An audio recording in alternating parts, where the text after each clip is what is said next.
I'm going to say a little about types of nouns and the problems that they might present to learners. Main types of noun then. If we take the sentence, Sarah poured some wine into the glass, we can see there are three nouns there.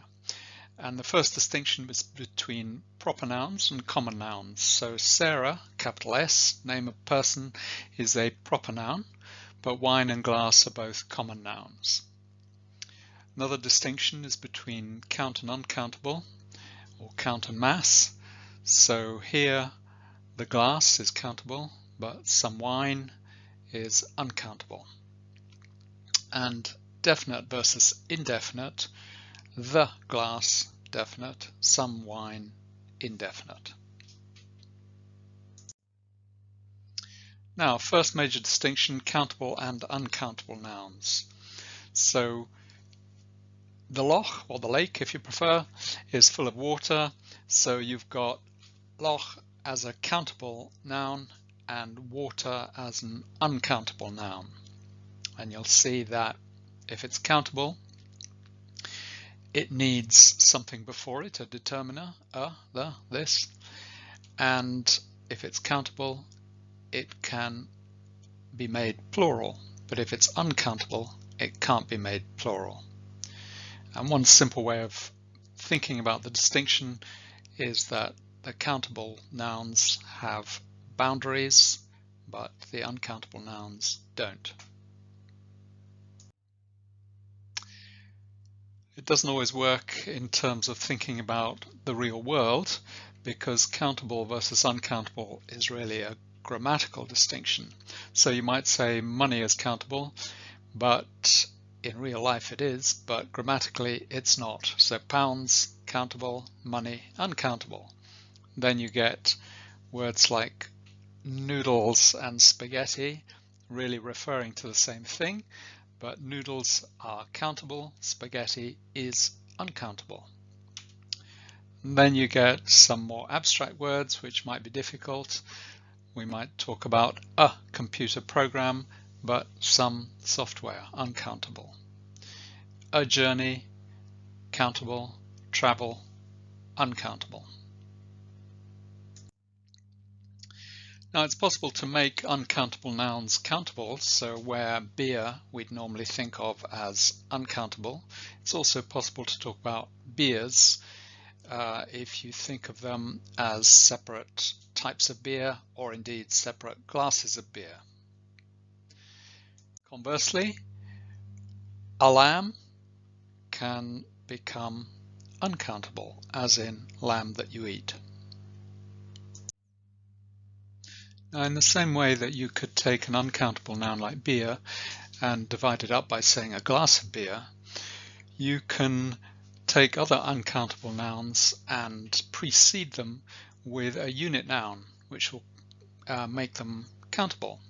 So we can use words like item, bit, lump, sheet, piece, and so on to divide up uncountable nouns into units. So we could say an item of clothing.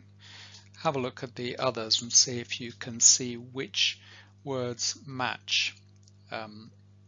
Words can go into more than one word can go into each box.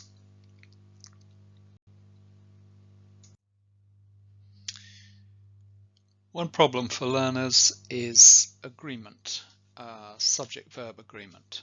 So you might have irregular nouns, so one sheep, two sheep. Scissors, there are words like scissors, jeans, which are really referring to a singular object, but are plural. Crossroads is a little different in the sense that it's plural in form but singular in grammar. And then you get words like syllabus, where you might have an irregular plural like syllabi, but generally we're moving towards making these regular, so syllabus is also possible. Then we get a group of nouns called collective nouns, where they're talking about a group of usually people or maybe animals or birds. So do we say our team is going to win or our team are going to win? Generally in Britain we can do both, but in America they prefer is, the singular.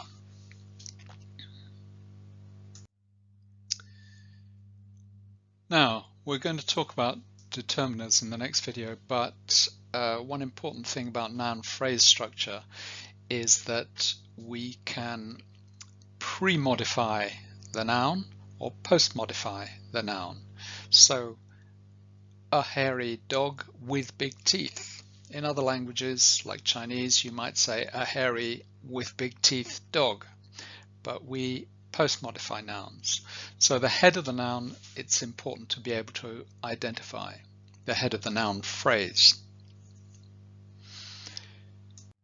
because it's important that the verb must agree with the head of the noun phrase, so the important noun in the noun phrase. So the house with the broken windows is for sale, not are. The students who live next door to my mother are very nice.